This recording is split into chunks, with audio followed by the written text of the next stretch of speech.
We walking in the park. We in solo mode. We're gonna try not to get too much mud. But one of the things that I want to talk about, and you're talking about getting in the mud. We just had a lot of rain here in South Jersey.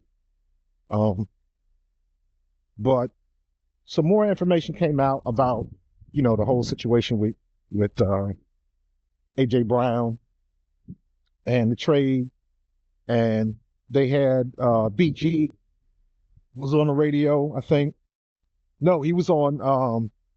I think it was Kay Adams' show, and then who else was it? I think they had Jordan Mailata was on. I think he was giving an interview. I don't know where he was, but and I'm not even sure when this was. But one of the things he said was he didn't say it outright, but they kind of insinuated that like they were happy he was gone and things of that nature. Basically, he was saying the problem is out of the room. Now I'm sure he didn't have too much beef with the guys in there. You know how that goes, but you know how it is when you get in a situation where you in a work environment or hell, you in a family environment and you get beef with one of your cousins or whatever the situation is. And it ain't anything crazy, but there's a problem and you guys got to be in the same space.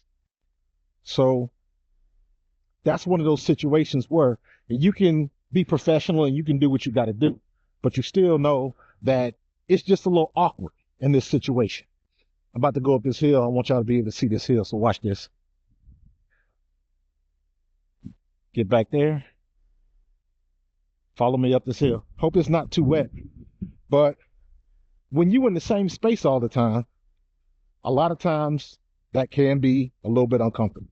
That's all I'm saying.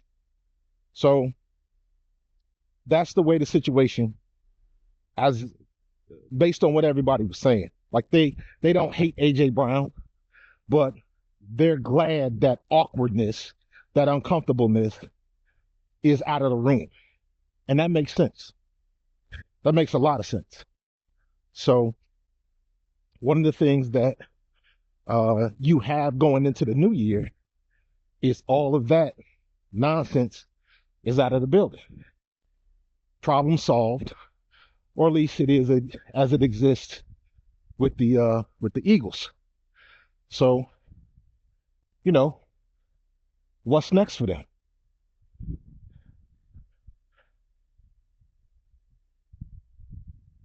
Move you over here. I'm gonna go down the path a little bit, and we're gonna bring you in a little bit, right there, and we're gonna bring you down a little bit.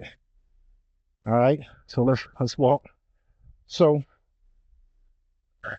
now one of the things you got to deal with is your head is clear, and when you talking about playing on a team going to a new year, new offensive coordinator, it can be addition by subtraction, meaning you are subtracting any and all distractions that might be in the room. And we can all agree that AJ Brown or that whole situation ended up being a distraction. Now, I've heard some of the goofy things about like his points. Like I think I saw something about shaving points and all kind of stuff. That kind of gets into what happens when you being cryptic. We get too much technology these days to be cryptic. There is no reason for you to be cryptic. Say what you mean what you say, and make it plain. That way there is no misunderstanding. None. There's no, I thought you said. You can't lean into your own interpretation. He said what he said. You got the context. You don't want none of that kind of stuff. So I think one of the things that is going to help is that I get that problem out of the room now. And Sean Mannion can focus on what he needs to do, what he wants to do. And let me be honest with you. I thought Sean Mannion was going to do some very creative things if AJ Brown was still on the field. And I said that to the very end. I did not want AJ Brown to leave. But I believe this: if you don't want to be in the building, find a new building to be in. And that's what A.J. Brown did. In spite of all the stuff that was going on, the Diana Rossini and Vrabel and all of that kind of crap, at the end of the day, he did not want to be in the locker room no more. And Howie Roseman had to make a decision. And he made the right decision, in my opinion, because you got to protect the culture of the room, and ain't nobody going to usurp QB1. Because we saw what happened in a situation like that. We can go back to the Donovan and T.O. situation way back when. And from what everybody said, that was a locker room divided, because you had people that liked T.O. and you had people that liked number 5. So, and I know there's layers to that. There's always more to the conversation and more to the situation that people really talk about. But that's one of those things. You don't want it to get to that level. You grown. We talk. You grown men on the same team. You see each other and look at each other in the face every day. And you can't hash that out. Y'all can't close doors, scream it out, holler it out. You know, whatever you got to do, because you see each other every day, as opposed to letting it get to that point. And if any team has experience in handling stuff like that, it's the Philadelphia Eagles. Now, I'm not sure, even way back then, I'm not sure what Howie Roseman's role was, but he saw it. He's probably learned from it. There's lessons in loss. We ended up losing T.O. because of that. And we would have been better off with him. Let me just say it like that. I don't necessarily agree with everything that Donovan may have said or done. And that's the same thing on T.O.'s side. I don't necessarily agree with everything that he would have said or done in that situation back then. But one thing Donovan McNabb said that I always remember, he was 100%. He said, why would I want him to go? We could have broke records together. And that was fact. So I'm saying all that to say, you don't want to find yourself in that situation over some nonsense. So, and is it truth to all of the rumors of why and, you know, the involvement with other players? And I don't know. I'm not even going to get into that. We got enough going on without jumping into the tabloid type stuff. So, you know, I'm going to let sleeping dogs lie. It is what it is. It's a done deal, and we got what we got. So we got to deal with what we have and adjust accordingly. And I think Howie Roseman has made the right moves. I don't know if Mekhi Lemon is going to be the next A.J. Brown. The awfully big shoes to fill. And it's kind of unfair if you're trying to look at him to actually do that, and he's only a rookie. So let's keep that 100. And, you know, it could be a combination of people as long as we feel that production, as long as we can continue to do what we've been doing and produce. And this is where Sean Mannion comes in. We got to be able to fill the gaps in some of the things that we were trying to do last year and for whatever reason couldn't get it done. I believe Sean Mannion is a hell of a lot better coach than Kevin Patullo was, but that will be proven. I think it's going to be a lot better that our offensive line is healthy, but can they stay healthy? It's one thing to be healthy. It's another thing to stay healthy. And we got to stay healthy throughout the year. That's going to be our biggest plus or minus to our success. Are we healthy? And that's all it comes down to, man. It is not complicated. It is not complicated at all. So, you know, we throw a lot of this stuff in there and you know how I feel.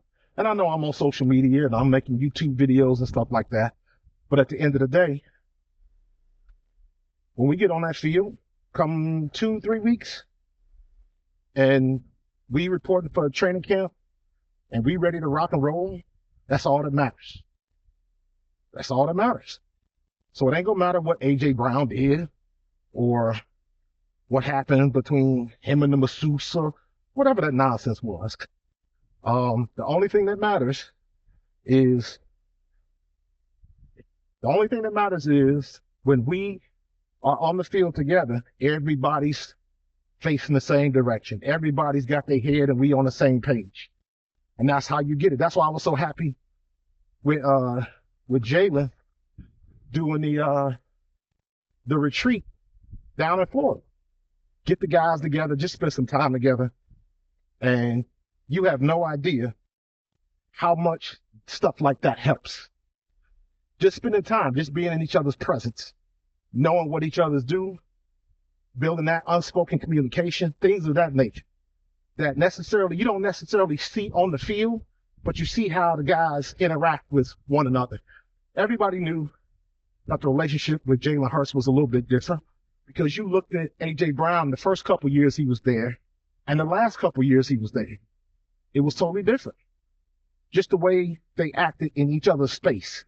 The few times when there was a Jalen Hurts, A.J. Brown touchdown, just the way they celebrated together. Even that wasn't as, I don't know, seamless, organic, however you want to look at it. Even that was different. So it's just one of them things, man. You got to be so very careful because you don't deal with people, you deal with personality. And things like that can mess up the apple cart. One person upset about something that we think is silly, but it's important to them, or vice versa. You never know how that stuff is going to pan out. You never know. But when you're at the professional level and you grown, you trying to take that stuff into consideration and you trying to take care of business. So that's all they got to do. They got to handle their business and be able to do what they got to do. So I know my battery's running out, my time is running out, so I'm gonna head on back to the car. But that's all I'm talking about. So I'm gonna see y'all later. Can I still control you? Let's go over there. All right, I'm gonna see if I can get a wide shot. Can I still get you back? Yep, keep going, keep going, keep going, keep going, keep going. I'm gonna see if I can use this before I get up out of here. All right, that's me. I'm Coach Marcus.